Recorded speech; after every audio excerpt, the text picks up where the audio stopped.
શહીદ વંદના સમારોહમાં આપ હાર્દિક સ્વાગત છે.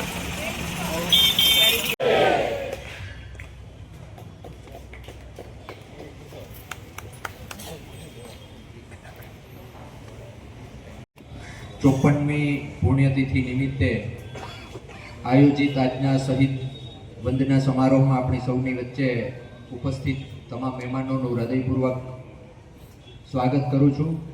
થોડી જ ક્ષણોમાં આપણી વચ્ચે પૂજ્ય સ્વામીજી ઉપસ્થિત થાય એટલે આપણે કાર્યક્રમને શરૂ કરવા જઈએ છીએ.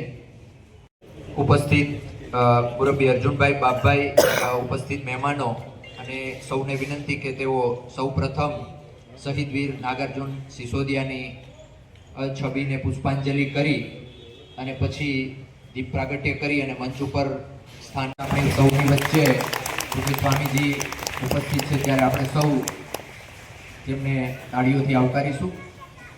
સમજાવો ગાયના દૂધનું મહત્વ સમજાવો, માતૃ ચેતના શક્તિ, વેદો, ઉપનિષદો, પુરાણો, ઇતિહાસનું મહત્વ સમજાવો, ગંગા, ગિરનાર, હિમાલયની ગિરિકંદરાઓનું મહત્વ સમજાવો. આ તો રોવે એટલે મોબાઈલ પકડાવી દો, હાથમાં કુરકુરિયાની થેલી પકડાવી દો. એ નપુંસક કાંઈ નહીં કરી શકે રાષ્ટ્ર માટે. માતૃશક્તિએ ધ્યાન રાખો. જે દેશની સ્ત્રી બાથરૂમમાં ગરોળી કે વંદો ફાલી જાય, ઠેકીને બહાર નીકળી જાય, એ દેશની પેદા કરેલી પ્રજા દેશને ન બચાવી શકે. મિરર લાઈફ છે, મેડિટેશન લાઈફ જોઈએ. મેડિટેશન આ દેશ એમ કે છે મેડિટેશન લાઈફ જોઈએ, મિરર લાઈફ. તમે તમારી પ્રજામાં સંસ્કાર એને ઉછેરો ત્યારથી જ ગયો. મારા આશ્રમમાં ટીવી છે જ નહીં. હું ઇલેક્ટ્રોનિક ઇન્સ્ટ્રુમેન્ટ શું કહેવાય નો વેરી વેલ હું સારી રીતે જાણું છું. જયકારથી ભરી દો. તમારી પ્રજા નહીં સુધરે તો શું કરશો? અત્યારનું યંગ જનરેશન મંદિરે જતું નથી, સત્સંગ સાંભળતું નથી, ધર્મમાં માનતું નથી. આ બધી તમારી નૈતિક જવાબદારી છે. આવા સપૂતની જરૂર છે આ રાષ્ટ્રને. સત્યમ વદ ધર્મમ ચર માતૃદેવો પિતૃદેવો ધન્યો ગ્રસ્તાશ્રમો. એ ગ્રસ્તાશ્રમ ધન્ય ક્યારે લાગે? પક્ષી ઉપરથી ઉડે તેને લાગુ જાય ચબૂતરો છે. ભૂખ્યો માણસ નીકળે તો એને લાગુ જાય ભોજનાલય છે. માંદો માણસ નીકળે એટલે એને લાગુ જાય ઔષધાલય છે. હું સ્વામીનો કોઈ વિરોધી નથી, પણ યુવાની દીવાની હોવી જોઈએ, યુવાની ઉછળતી હોવી જોઈએ, યુવાની સુગંધ વાળી હોવી જોઈએ, યુવાની સમર્પણના ભાવના વાળી હોવી જોઈએ, યુવાની નિર્ભીક હોવી જોઈએ, યુવાની ડિપેન્ડ અપોન ફિટ સ્વાવલંબી હોવી જોઈએ, ભિખારી નહીં, રાધા નહીં. યુવાની એવી હોવી. તમે આર્મીની ટ્રેનિંગ લઈ જાઓ. આ કોણી હજી કાળી મસ છે. પેટ્રોલમાં ગોળી બોલીને આમ કોણીએથી હાલવાની. સ્વીકાર કરતો નથી. ભીમનાથ મહાદેવમાં હું એકવાર પૂજા કરવા ગયો, યજ્ઞ હતો. એક ખેડૂત આવ્યો 1000 ગુલાબના ફૂલ લઈ. કે ભગવાનને ચડાવો. આકાશવાણીથી એક ફૂલ ચડાવ્યું નહીં. અરે કે મેં 6 મહિના સુધી ગુલાબના ફૂલનું રક્ષણ કર્યું. રોજડા ને હરણા ત્રાસ નથી વાડી કરી છે ને મેં પકવા છે ને પહેલો ફાળ ભગવાન તમને ચડાવવાનો હતો. તમે કેમ ના પાડો? લોકશાહી છે, જવાબ આપી દો. કેમ આ સ્વીકાર કરો છો? એ કે ધર્મનું કર્મનું મર્મ સમજ્યા સિવાયનું કર્મ કરેલું છે એટલે અધર્મ કહેવાય. ધર્મનું મર્મ સમજ્યા વગર કરેલું કર્મ અધર્મ કહેવાય. એટલે નહીં. શું કર્યું મેં? કે નર્મદાના વાલમાંથી પાણીની ચોરી કરીને ત્યાં ગુલાબના ફૂલ પકવ્યા.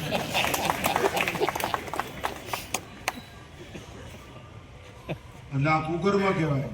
બાપુ એવો વિચાર ન આવવો જોઈએ. નગર અમારી પાસે અમે યુવાનીમાં મસલ્સ પાવર એટલો બધો બાપુ 50 માણસને તો અમે 1000 પાડી દઈ. એટલી બધી તાકાત એકલા હાથથી. આ હળિયા બધા બારાની હરિયા હેર જેવા કામ કરે. એ કટ્ટર. હું 10 મિનિટમાં ચાવનવાનો ડુંગર ચડીને ઉતરી જતો. વિધિન 10 મિનિટ 3 મહિના સુધી 3 પેંડાની શરત હતી. કિલો બિલો કઈ નહોતું. 3 પેંડા ખાઈ જાવ બાપુ. રોજ 70 કિલોમીટર ચાલી શકો. 35,000 કિલોમીટરનો પ્રવાસ કરેલો. સાયકલ ચલાવી, ટેમ્પા મુસાફરી કરી, બીજું બધું કેટલું કર્યું અમુક ન કહેવા જેવું હોય. જેલમાં જઈએ કોઈનું નામ લઈને ચાળો કરીને નહીં, ખરાબ ધંધા કરીને નહીં, રાષ્ટ્ર માટે, ધર્મ અને સંસ્કૃતિનું ગમે આ પૂરી દે.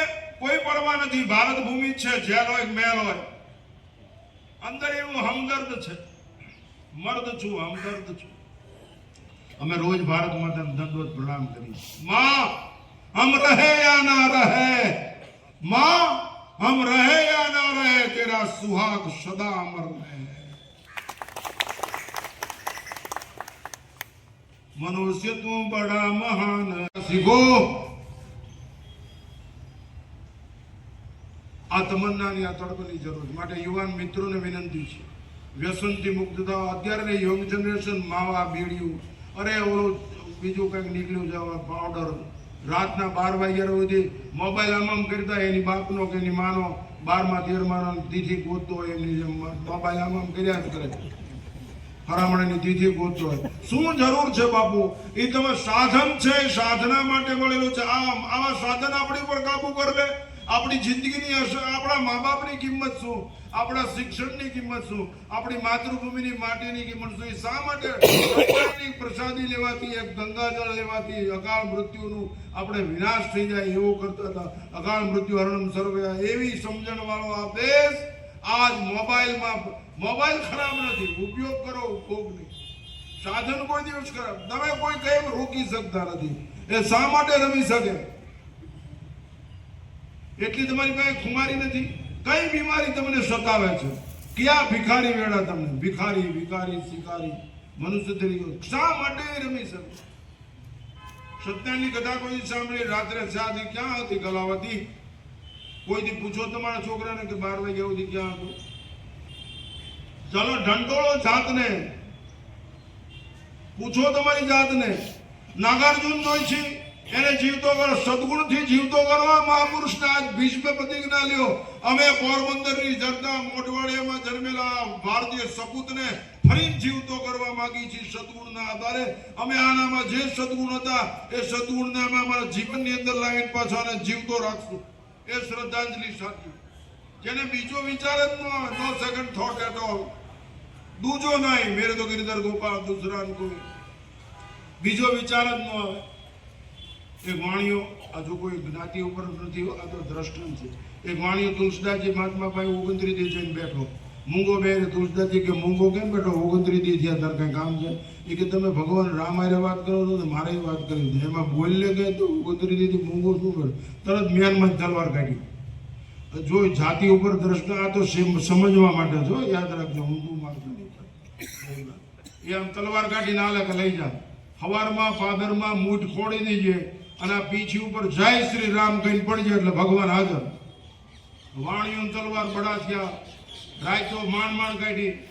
એ હવારમાં ગયો પાદરમાં, મૂઠ ખાડો ગાળીને મૂઠ ધરપી દીધી, તલવાર ઊભી કરી, પીછી આમ ઊભી રાખી. એ ઉપર પડવાનું કીધું, ત્યાં ગોળ ફરવાનું શરૂ કરી દીધું. એ કે પેઢીનું શું થાય છે? આમાં બેંક બેલેન્સ 10-15 કરોડ, પછી છોકરાનું શું થાય છે? એ કરતા કરતા નબળો વિચાર આવ્યો, સૌથી ખરાબ. એ કે બાવાનું હું ભણવા ચડાવી મારે તો કાંઈ હોય નહીં. એ ગામના દરબાર વાહુ ગયેલા. અરે પાનાચંદ, તું આપઘાત કરવા આવ્યો છો?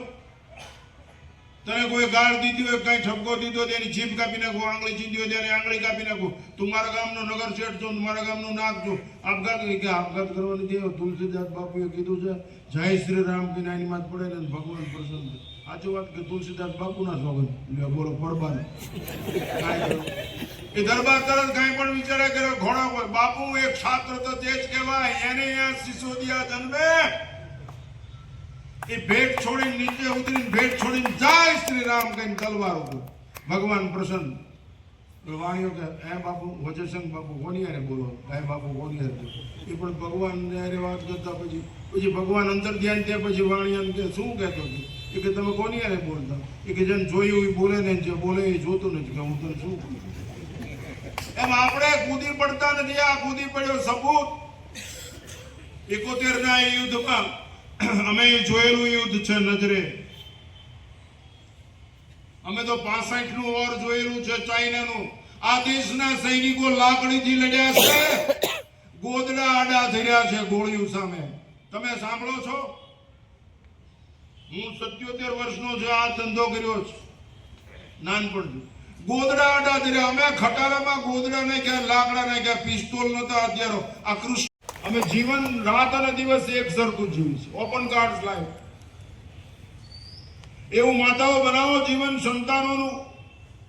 કપડાની કાળજાથી જીવન બનાવો.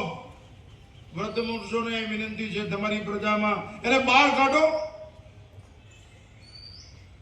એ ભણાવો બધું કરો, પણ એને રાષ્ટ્રપ્રેમી બનાવો, ધર્મપ્રેમી બનાવો, પ્રકૃતિ પ્રેમી બનાવો, સંસ્કૃતિ પ્રેમી બનાવો અને વિરાસત પ્રેમી બનાવો. આ બધા ક્ષત્રિયો છે, આ ક્ષત્રિય છે. એ તો જતા રહ્યા ત્યારે આ સ્ટેશન માસ્ટરની બુદ્ધિ બગડી. એ કે ભાણાભાઈને ઉરાવો ઘોડિયામાં ક્વાર્ટરમાં. એ ખોયું બદલાવીને ઉરાયો. કોણ કઈ માં હોય પોતાના સંતાનને સુખ ન આપે. એ સ્ટેશન માસ્ટર આવ્યો ને ખરાબ માંગણી રજૂ કરી.